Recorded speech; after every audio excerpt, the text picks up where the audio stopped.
Saya mencintai kamu. Siapa saja. Mu'ad bisa, Abu Dzar bisa siapa. Saya mencintai kamu, mohon kalau habis sholat kamu jangan lupa wiridan Allahumma a'inni ala dzikrika wa syukrika wa husni ibadatik. Ya Allah, tolong kami permudah supaya mudah ingat engkau.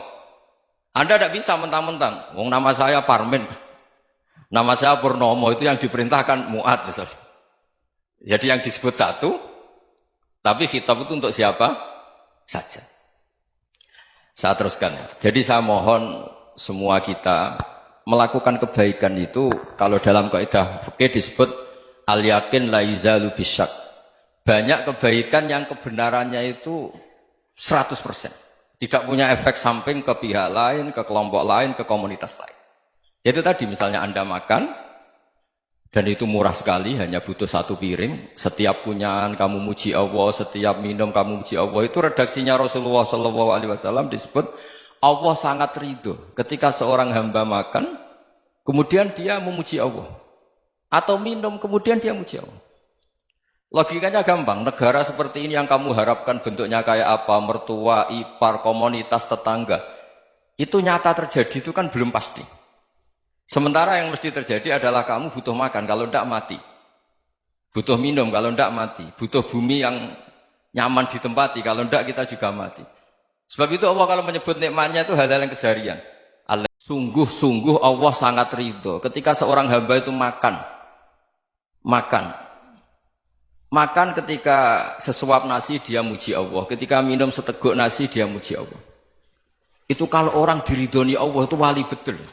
Itu untuk jadi wali itu gampang, kamu makan ridho, kamu nginjak buminya Allah ridho seneng, kamu hidup keseharian aman seneng.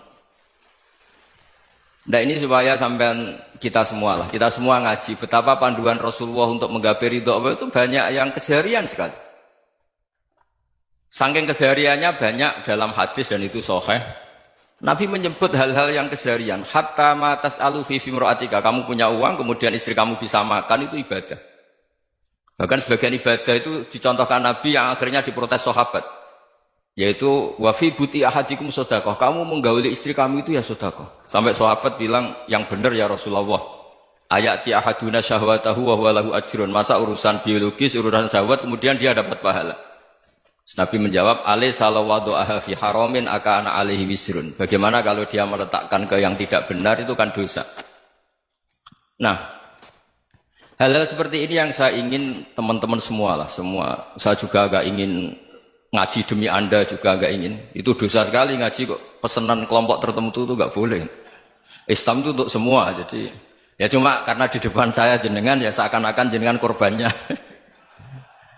Itu ada ilmunya dalam usul fikih itu. Jadi orang itu harus ngaji usul fikih. Nama yang disebut, mungkin Mas Sufyan masih ingat zaman ngaji usul fikih. Nama yang disebut itu tidak jaminan sebagai prioritas perintah. Jadi misalnya gini, kebetulan yang di depan Nabi itu Abu Dzar. Nabi ya bilang, ya Abu Dzarin ini uhibbuka misalnya, atau ya Mu'ad ini uhibbuka, atau ya Abu Hurairah ini uhibbuka misalnya. Banyaklah riwayat yang Nabi nyebut ya Abu Dzarin, ya Mu'ad, ya Abu Hurairah. Kemudian misalnya Nabi meneruskan khitab, ini uhibbuka, saya mencintai kamu, fakul dubur sholatin, atau sebagian riwayat disebut fala tada'anna dubura kulli sholatin, Allahumma inni ala dzikrika wa syukrika wa husni ibadatik. Saya mencintai kamu, siapa saja. Mu'ad bisa, Abu Dzar bisa siapa.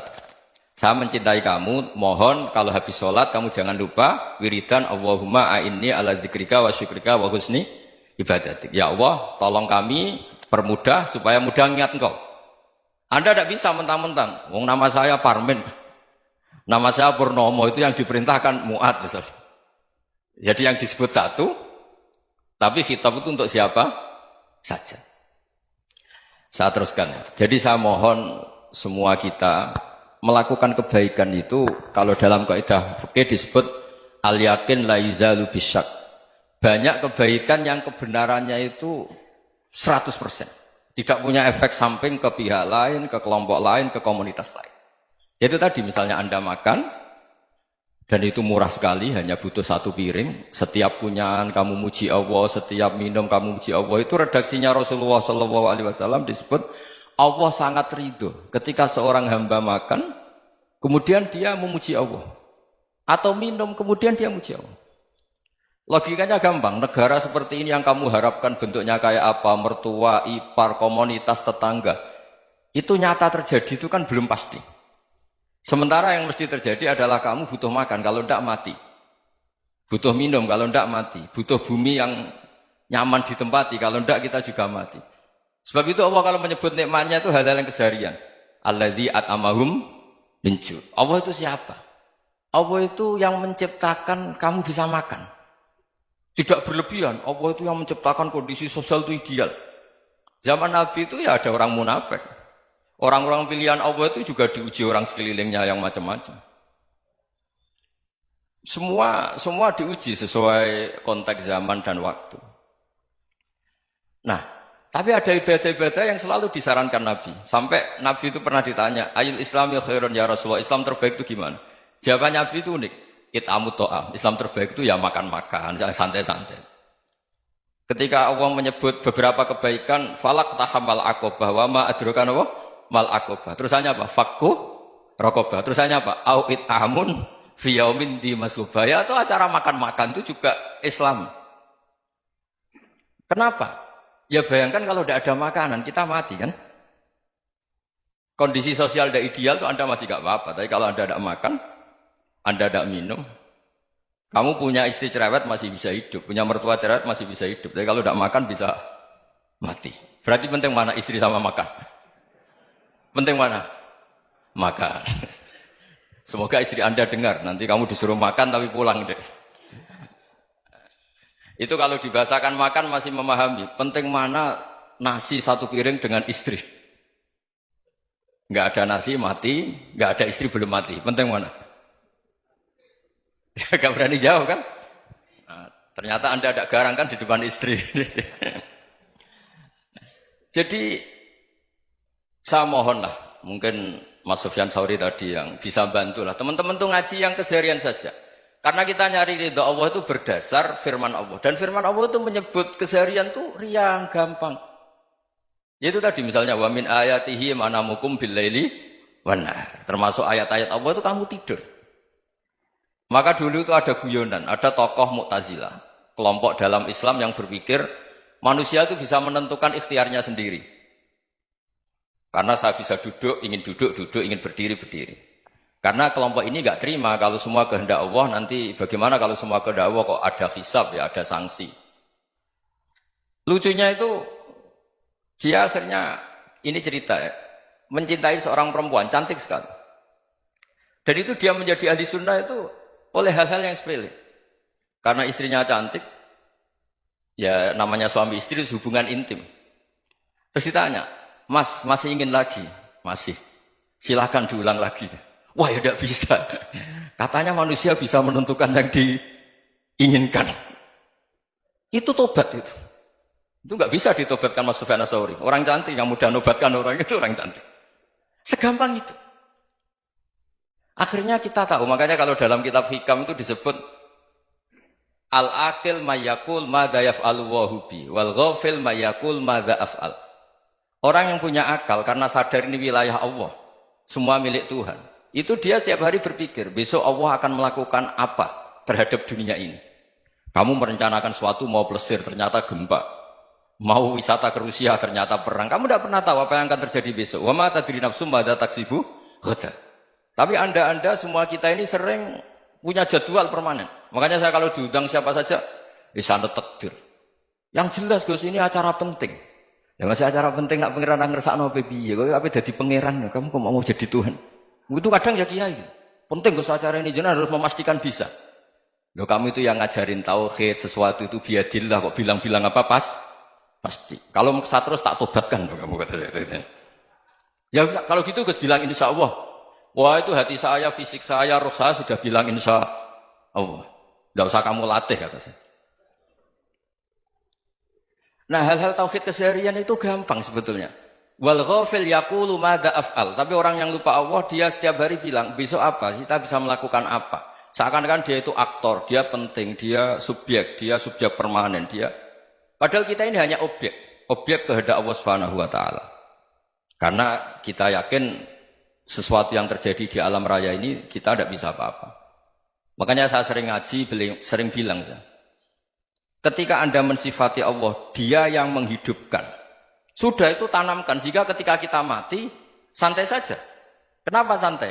Allah punya cara menghidupkan kita. Zaman kita hidup juga gak tahu caranya ngelola jantung, ngelola paru-paru. Kamu juga gak tahu ngelola oksigen yang tidak beracun, tidak ngandung polusi. Tahu-tahu hidup. Gak ingin tua ya tahu-tahu tua. Gak ingin mati tahu-tahu mati. Selama ini kita hidup juga gak tahu apa-apa sebetulnya. Hanya gaya tok, punya jadwal, punya planning. Kalau kamu bisa menentukan pilihan Anda, pasti Anda istrinya cantik, 4 neriman semua, kona'ah semua. Nyatanya enggak kan? Ada 1 jelek, cerewet. Wah itu kan, nyatanya enggak bisa apa-apa Anda kan? Dan kamu bawa mati lagi. Itu kan, istri Anda juga gitu, punya keinginan, punya suami yang ganteng, yang jabat, yang neriman, yang enggak poligami. Ya enggak kesampaian juga. Kalau kita ngitung tingkat kegagalan kita itu gagal terus. Ya kan? Nah, terus ingat Allah. Madza yaf'alu Allahu bi. Orang yang punya akal selalu berpikir Allah itu menghendaki apa terhadap saya. Lalu sama-sama orang melihat orang yang serius. Itu kata Anda itu pemikir berat, serius. Senang punya tokoh yang merengut karena kamu anggap serius. Tapi sebagian orang menganggap orang yang serius itu wong merengut, wong masam, wong muka kok ditekuk. Jadi sama itu hati ya muqallibal qulub tsabbit qalbi ala dini, karena kita enggak tahu cara berpikir kita tentang orang lain, tentang sekeliling kita. Misalnya kita orang baik yang jenis ngrumat fakir miskin. Ada orang bangun masjid mewah itu janggal.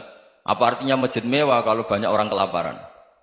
Tapi kalau yang jenis pendidikan apa artinya masjid mewah kalau tidak bisa ngaji? Nanti yang jenis infrastruktur apa artinya ini kalau semuanya punya sudut pandang yang berbeda-beda. Dan Islam mengapresiasi semua kebaikan. Tapi katakan semua kebaikan itu adalah kehendak Allah Subhanahu wa taala. Karena apapun baik Anda itu pakai fasilitas yang diberikan oleh Allah Subhanahu wa taala. Sehingga ini yang disebut qulillah tsumadarhum fi khawdihim yal'abun. Ya kembali tadi ke tema-tema bahwa keseharian Anda ini sudah Islami. Saat Anda tidak bisa melakukan apa saja. Saya sering ada jenazah, biasanya kalau tetangga meninggal saya sering disuruh ngelepas. Saya bilang orang ini baik karena sering ngelamun di rumah, sering nganggur di rumah. Ditanya sama anaknya, kenapa Gus nganggur baik? Ya kalau dia nganggur artinya juga agak berbuat sesuatu yang maksiat kan? Ya kan? Orang nganggur di rumahnya ya tidak bunuh orang, tidak maling, tidak korupsi. Ya namanya nganggur di rumah. Lah cuma istri cara pandang nganggur gak menghasilkan uang itu. Tapi juga gak menghasilkan kriminal kan? Jadi sebenarnya Islam itu cara, makanya kalau sampai ngaji usul fikih itu ada kitab usul fikih, namanya Lubul Usul, itu terkenal sekali di pesantren itu. Itu kalau ngapresiasi keseharian itu luar biasa. Izma min mubahin illa wa yatahaqqaqu bihi tarku haramimma. Karena keseharian yang mubah saat Anda lakukan itu ada kehebatan yang luar biasa, yaitu meninggalkan haram. Makanya dulu banyak orang-orang alim ketemu temannya itu guyon sampai semalaman. Itu biasanya yang semangat Islam itu kiai kok tidak tahajud, kiai kok tidak witir. Orang yang sedang mapan uangnya banyak, malam itu tidak kelayaban itu sudah luar biasa. Melawan nafsu supaya tidak maksiat itu sudah luar biasa. Supaya lupa guyon sama temannya semalaman sampai subuh. Gejolak-gejolokan ngenang zaman miskin, zaman kuliah nggak jelas, zaman apa. Melihatnya jangan takut tahajud. Seperti ini meninggalkan tahajud, tapi meninggalkannya ini talqul muharramat. Jadi kayak apa hebatnya? Sehingga Imam Ghazali punya riwayat yang agak unik. Hatta takuna ibadatu akhiri hadil ummah iku an-naum. Sehingga suatu saat ibadah terbaik umat ini itu tidur. Itu kan riwayat kontroversi. Ketika Imam Ghazali tanya, kenapa iya? Kenapa kamu mulai keluar dari rumah itu sudah banyak maksiat? Melihat perempuan yang enggak mahram, melihat fenomena. Tapi kalau kamu tidur itu enggak melihat apa-apa. Tapi juga kamu jangan menganggap tidur itu ibadah betul. Saatnya melakukan fardhu ain malah masih tidur. Tapi itu sudut pandang yang menjadikan kita Islam itu gampang. Jadi saat Anda tidak bisa aktivitas apa-apa, misalnya ada beberapa orang yang lumpuh. Lumpuh itu memang nggak bisa Jumatan, nggak bisa ibadah, tapi dia juga nggak bisa maksiat. Tidur itu memang Anda saat itu tidak bisa tahajud, tidak bisa witir, tapi saat itu ada zina, ada maling, tidak gosipkan orang, tidak bully orang, tidak menanamkan kebencian, tidak hasud. Sehingga tidur menurut Allah Ta'ala wa min ayatihi manamukum billaili apa? Wan nahar. Karena di tidur itu selain ada unsur istirahat, jaga kestamina, juga ada unsur meninggalkan beberapa keburukan. Nah, saya mohon ibadah yang keseharian ini kita jaga supaya kita semua baca ayat itu fasih. Fasih itu tertanam di hati. Allah itu siapa? Alladzi at'amahum min ju'i wa amanahum min khauf. Dan Allah kalau cerita di Quran itu anna sababnal ma'a sabba tsumma syaqqaqnal ardha wa syaqqa fa ambatna fiha habba wa inaba wa qadba wa zaituna wa nakhla wa hada'iqa hulba. Kamu tahu saya ini siapa, kata Allah? Saya ini adalah Tuhan yang menurunkan air, kemudian ada tanaman banyak.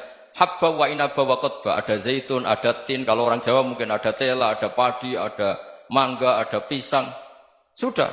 Wa inaba wa zaituna wa nakhla wa hada'iqa hulba. Ada perkebunan yang lebat.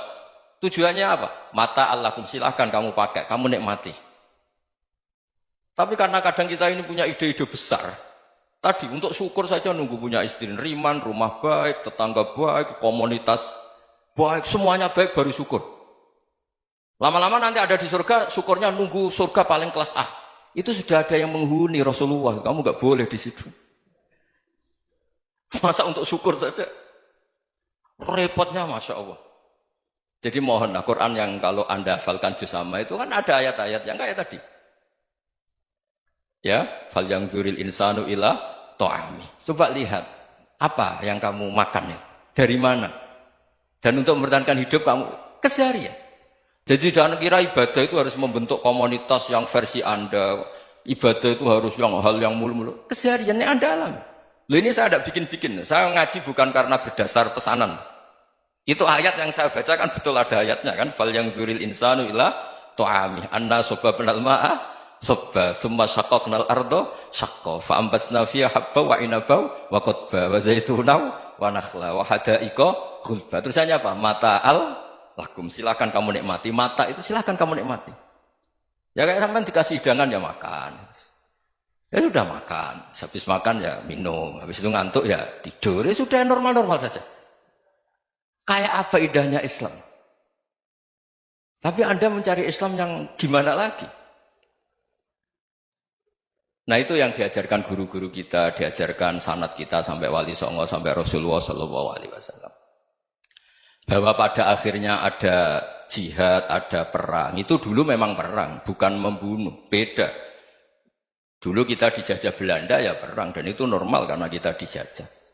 Jadi ketika orang lain ingin baik sama kita, wa in ahadum minal musyrikin astajaruka ya fajirhu hatta yasma'a kalam Allah. Kalau mereka ingin baik ya kita baik. Makanya ada istilah musta'man, mu'ahad. Kalau mereka ingin damai, berdampingan dengan kemajmukan ya itu yang lebih baik. Karena memang Islam menghormati proses perdamaian. Wa in janahu lis-salmi ya fajnah lah. Kalau ingin damai ya kita harus